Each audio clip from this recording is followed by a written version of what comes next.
With this capture of his second Champions League title in as many years with Ajax, the coaching phenom Hikari Mugen is now the most sought-after name in world football. And with the job at the Camp Nou now available after the firing of Luis Enrique, who turned in another disappointing season, the rumors have started to fly. The stars may have just aligned to see Hikari Mugen follow the path laid by the late great Johan Cruyff. But this is far from a sure thing, as many other teams are chasing his signature. And yes, we're getting reports right now. We're going to go live to a press conference at Amsterdam Arena, where Hikari Mugen is now taking the stage. Hello, ladies and gentlemen. Arigato for all of you coming here today. I would like to say that these 3 past years in Amsterdam have been the greatest years of my life. The players, the people, the city have taught me so much about myself and the beautiful game. Even though I was born in Japan, I feel like I have truly found a home in Amsterdam. So it is with a heavy heart today that I am announcing that I will be taking my talents to Barcelona for the next season. I will always have great love and respect for Ajax Football Club, but I am also excited to take on new challenges and conquer new trophies. I want to first thank all of the Ajax fans, as they have been the greatest, most supportive fans, especially to a foreigner like myself. To embrace me as manager of Ajax was truly something special. I will never forget my time spent here, and I wish Ajax and all of the supporters 10 years continued success after I leave. Arigato, and see you all in Spain. Well, it looks like Hikari Mugen might have just wished he had stayed at Ajax, as after he was revealed as the new manager of Barcelona, reports came flying in that the club has now been hit with major sanctions over an illegal transfer scandal for the likes of Messi and Ander Herrera. The club has actually escaped with 3 years probation and a 3-player transfer limit per window. But this might spell disaster for Mugen, as he inherits a talented but rapidly aging squad. Opponents are saying there might be one loophole that Mugen can take advantage of in the sanctions, and that is that they do not apply to Barcelona Academy graduates. This loophole may be a way for Mugen to go ahead and bring in more players than the 3 transfer limit, as he can focus on bringing back La Masia graduates that have since transferred on to different clubs. Or he could simply focus on finding the next golden crop out of the famed Barcelona Academy. Either way, there are a lot of tough decisions ahead for the new manager of Barcelona. It's going to be an interesting next couple of months at the Camp Nou. Oh, hello, you lovely weirdos. It's your boy, the Fat Asian, coming to you with episode 1 of my Barcelona career mode. A Barcelona career mode unlike any other. As you all knew, and your nipples are nice, hard, and erect, go ahead and smush that nipple gently, softly, sensually into that subscribe button so you do not miss a single episode of this weirdness that's about it's gonna happen. Now, as you can see on the screen, I am still manager of Ajax, but we go over to the office. And it is really with a heavy heart, because for you guys who are uninitiated, for all you guys returning from the Ajax career mode, I have spent the last 3 seasons with Ajax Football Club. And while this has probably been the most fun I've ever had doing a career mode, I will say that I have conquered everything that I can. So it is time to go ahead and move on, and as you can see, I am offered the managerial role at Barcelona. Arguably the biggest club in the world, one of the most storied clubs in the world. It has the likes of Lionel Messi, Neymar, Suarez now. But even then, I remember growing up watching the likes of Ronaldinho just be an absolute magician on the pitch. And I'm getting a little bit of goosebumps, I'm not gonna lie, because I'm following literally in the footsteps of one of football's greats, Johan Cruyff, who did pretty much the exact same thing. He coached at Ajax, and then he would go on to go ahead and coach at Barcelona and revolutionize, really, Barcelona football to what it is today. And that is what I plan to go ahead and do.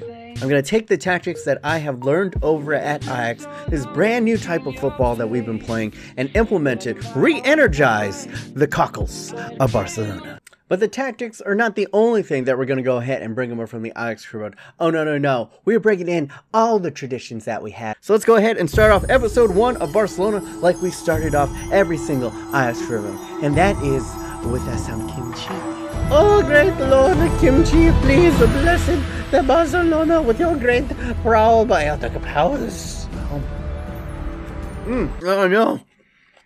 I got some kimchi juice in my eye. Thank you, oh great Lord of kimchi, for blessing my eyeball with your burning probiotic powers. Now, it is definitely not all honey and roses over here at the Camp Nou. But to go ahead and coin a phrase from Jose Mourinho, I have inherited a very, very sad side here at Barcelona. Because take a look at how the La Liga table finished this past season. Real Madrid put up triple digits, 1-0-0 in La Liga. They lost 2 games the whole entire season. Barcelona didn't even do that bad. A very, very respectable 88. Probably could have won, the league in a different year. And the news gets worse. When we take a look at the top score, Aubameyang has gone ahead and transferred over to Real Madrid to play along with the likes of like Benzema, I'm guessing, Ronaldo and Bale.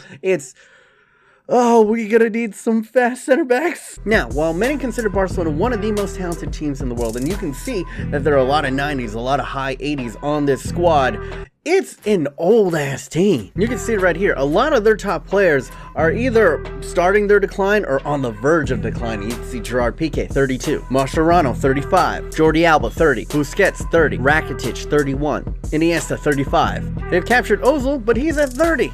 And Lionel Messi at 31, and Luis Suarez at 32. You get what I'm saying. These are ultra talented players, but y'all all know in career mode, after the age of 30, they will rapidly deteriorate. And unfortunately, they haven't replenished the ranks. You see all the ages over here, a lot of them, the age is over 25, man. And for the youngsters that are under the age of 25, they're not that good. And you guys saw in the intro, we have been hit with sanctions. So these are the rules for the series. We can only bring in 3 players per window. But we did our homework and we found a little bit of a loophole. We can bring in or transfer back any players as long as they spent time in the La Masia, the Barcelona Academy. So we can go ahead and play this one of 2 ways. First, we can go ahead and target, big name players that used to be in the La Masia Academy, people like Hector Bellerin, the likes of De La Feu, Alan Halilovic, or even like Icardi or Andre Onana from Ajax. Or we go ahead and we take our work offers and we invest in La Masia. Because let's be honest, man, as much praise as La Masia gets, when was the last great La Masia graduate? Messi, right? Their academy has let them down, and because of that, there's a gap in homegrown talent. And now they become more like Real Madrid, relying on bringing in big names from other teams. So that is going to be the key and crux of this series. We're going to head and restore the prestige and the majesty of La Masia. Now, of course, the key to any great academy is finding good young talent to go ahead and put in said academy. So that is what we have done. As you can see, I have assembled 3 five-star scouts, only the finest for Barcelona. So we're going to go ahead and rejuvenate this kind of talent drought that we've seen at La Masia. First and foremost, of course, we're going to scout Spain. Okay, so we're going to do 9 months, just any for the first year. We will take any great recruit and go ahead and put him to work. Good work. We're going to go ahead and take Enrique Fuentes and put him in Brazil. Barcelona have had some pretty darn good success, I would say, with Brazilian players, with the likes of Neymar, Dani Alves, Ronaldinho. So why not go ahead and see if we can find the next Neymar. We're going to go 9 months in Brazil trying to find a winger. This should turn out pretty well, I would think. Now, for the last scout, this is where I want you guys to go ahead and be involved. You guys are going to be my assistant coaches, to go ahead and steal a term from Channy Sports. And we're going to set up a scouting network. But where should we bring our Mexican 5-star scout? And we're going to go ahead and take our Mexican scout, and I'm going to leave it up to a vote to you guys. Should we go maybe over to Asia, to South Korea? Because there have been some pretty high-rated South Korean prospects that have come through the La Masia Academy recently. We could also go over to the likes of Croatia. So a little bit of heritage there. Alan Halilovic, Rakitic. Or we can go down to Africa, take a look at the likes of Cameroon with, Eto'o, Ivory Coast with Yaya Toure. Or do we go right back over, get a little bit greedy in South America, maybe going in for another Suarez with Uruguay? Or we can go over to Argentina. Scouting Argentina has done pretty well for Barcelona in the past 10 years. I'll go ahead, leave that up in the straw poll up here. Vote in the thingies. Alright, I've now sent to head into the next season. We're on July 1st of 2019. We're in the transfer window. And let's go ahead and take a look at the board objectives to go ahead and start off the season. Alright, domestic success has been set pretty darn high. They want us to win the league outright, and they also want us to win the Copa de España. Continental success, they want us to win Champions League. Okay, you would expect no less from Barcelona, to be honest. And then brand exposure should be fine. And youth development, sign 2 players with potential of 75 or over from the youth squad, increase them by 10 points. And then grow 2 youth academy players by at least 10 points overall and play them in 5 matches. That's not too bad. As for the transfer budget, as you can see, we have almost $100 million to go ahead and play around with. But as I said earlier, we can limit that only to 3 players. Now before we go ahead and take a look at the short list, let's go ahead and take a look at how the squad looks and see where the depth is, where the strength is, and where we probably need to inject new youth. Over on the left wing, we are completely solid. This is the cornerstone that we build him with, and that is Neymar. The Brazilian wonderkin is at 95. He's still at a great prime age. We'll be absolutely fine there. Now, the other part right here at striker is the biter himself, Mr. Suarez. He's at 89, and the big thing to look at him is at the age of 32. I think we still could get a season or 2 of production out of him, but he is going to decline a lot this season. And then on the right side is Lionel Messi, arguably the greatest player ever to walk the planet Earth, but he is, Father Time comes for us all at the age of 32. In the midfield, a little bit surprising, Andre Gomes has gone up to a 90, and he's at the age of 25. He looks spectacular, and he's exactly the type of player that I'm going to be using, because as you can see in the formation that we're using, I'm bringing over my tactics from Ajax. We are playing a 3-4-3 diamond. And as you guys remember from my last series, I need hyper-athletic, kind of do-it-all midfielders to play in this time. Messi, while talented, also at the age of 30,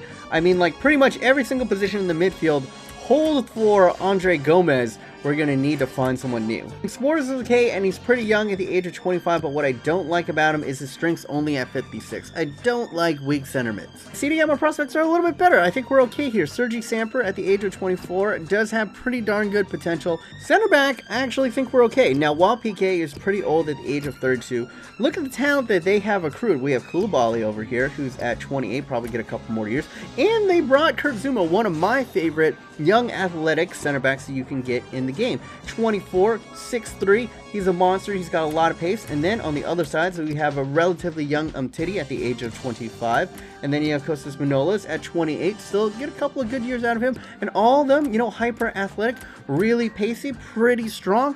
I like it. I like our back line, actually.